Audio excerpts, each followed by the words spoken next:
Elias Howe invents the first practical sewing machine in a dream.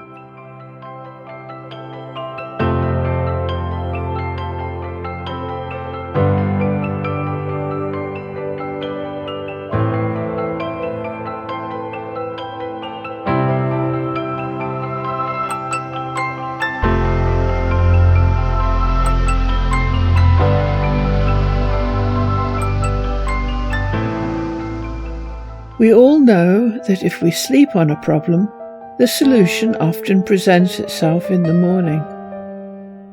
And people tend to assume that this is because we have rested the brain, and it thus functions better. But dreams have historically provided solutions to problems people have been unable to solve for days, sometimes weeks, sometimes longer. So it was not rest the brain needed, it was inspiration, and dreams can be a most fruitful source of inspiration. There are a surprising number of examples of people obtaining inspiration in dreams, and Elias Howe invented the first practical working sewing machine using the solution shown him in a dream. The sewing machine revolutionised clothes making, as it made possible the start of a clothing industry, where people could be employed making clothes for other people, and also meant that shops could sell ready-made clothes. In some respects, this also served to kickstart the fashion industry.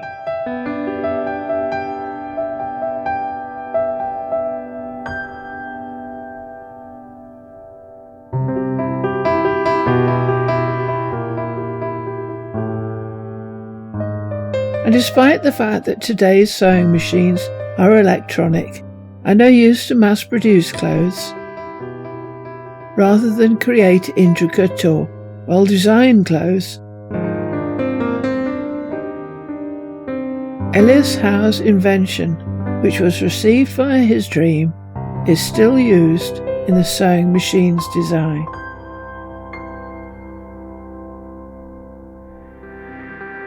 Who was Elias Howe? Elias Howe Jr., July the 9th, 1819 to October the 3rd, 1867, was born in Spencer, Massachusetts. In 1835, aged just 16, he was apprenticed in a textile factory in Lowell. After mill closings due to the Panic of 1837, he moved to Cambridge, Massachusetts, to work as a mechanic with carding machinery, apprenticing along with his cousin Nathaniel P. Banks.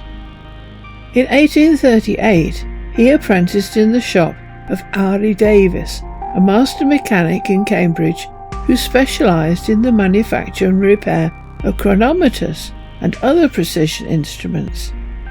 It was in the employ of Davis that Howe seized upon the idea of the sewing machine. Howe was not the first to conceive of the idea of a sewing machine.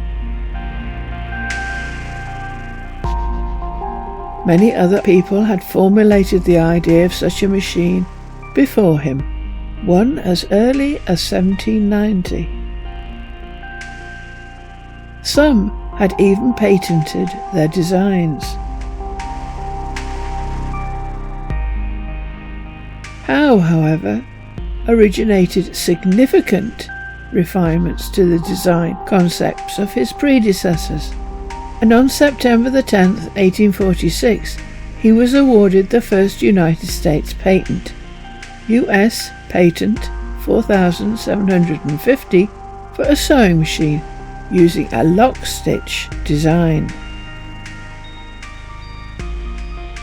His machine contained the three essential features now common to most modern machines: a needle with the eye at the point, a shuttle operating beneath the cloth to form the lock stitch,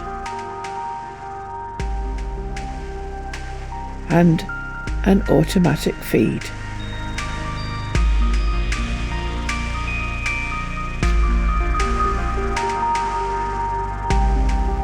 The dream that provided the solution. Wayne Morgan Draper Thomas. The Bemis History and Genealogy, being an account in greater part of the descendants of Joseph Bemis of Watertown, Massachusetts. The Bemis History and Genealogy, Washington, District of Columbia, Library of Congress, Joshua Bemis, FHL, microfilm 1011936, item 2. He almost beggared himself before he discovered where the eye of the needle of the sewing machine should be located.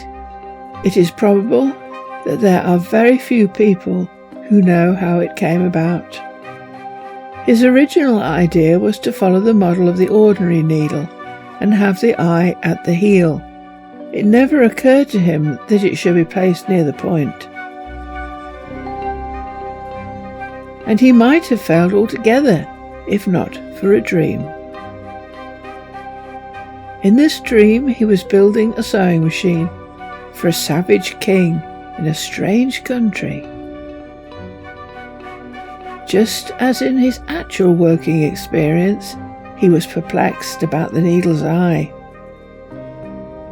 He thought the king gave him 24 hours in which to complete the machine and make it sew. If not finished in that time, death was to be the punishment. Howe worked and puzzled and finally gave it up. Then he thought he was taken out to be executed. He noticed that the warriors carried spears that were pierced near the head. Instantly came the solution of the difficulty, and while the inventor was begging for time, he woke. It was 4 o'clock in the morning. He jumped out of bed, ran to his workshop, and by 9, a needle with an eye at the point had been rudely modelled. After that it was easy. That is the true story of an important incident in the invention of the sewing machine.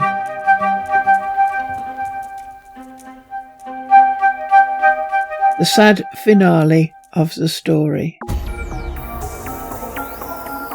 Despite securing a patent, Howe had considerable difficulty finding investors in the United States to finance production of his invention, so his elder brother, Amasa Bemis Howe, travelled to England in October 1846 to seek financing.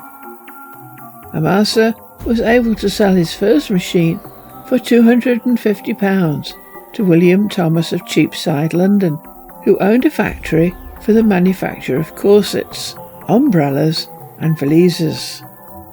Elias and his family joined Amasa in London in 1848, but after business disputes with Thomas and the failing health of his wife, Howe returned, nearly penniless, to the United States.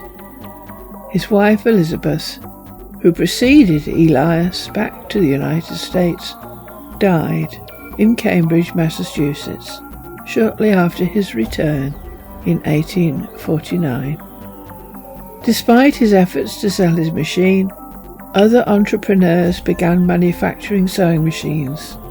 Howe was forced to defend his patent in a court case that lasted from 1849 to 1854. Howe found that Isaac Singer, with cooperation from Walter Hunt, had perfected a facsimile of his machine and was selling it with the same lock stitch that Howe had invented and patented. He won the dispute and earned considerable royalties from Singer and others for sales of his invention.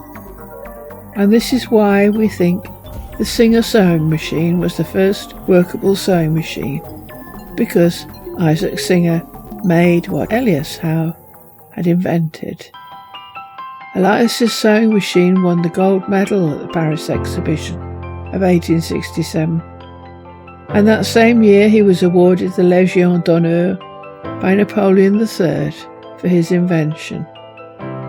But Howe died at age 48 on October the 3rd, 1867, of gout and a blood clot. And Isaac Singer ended his days as a multimillionaire.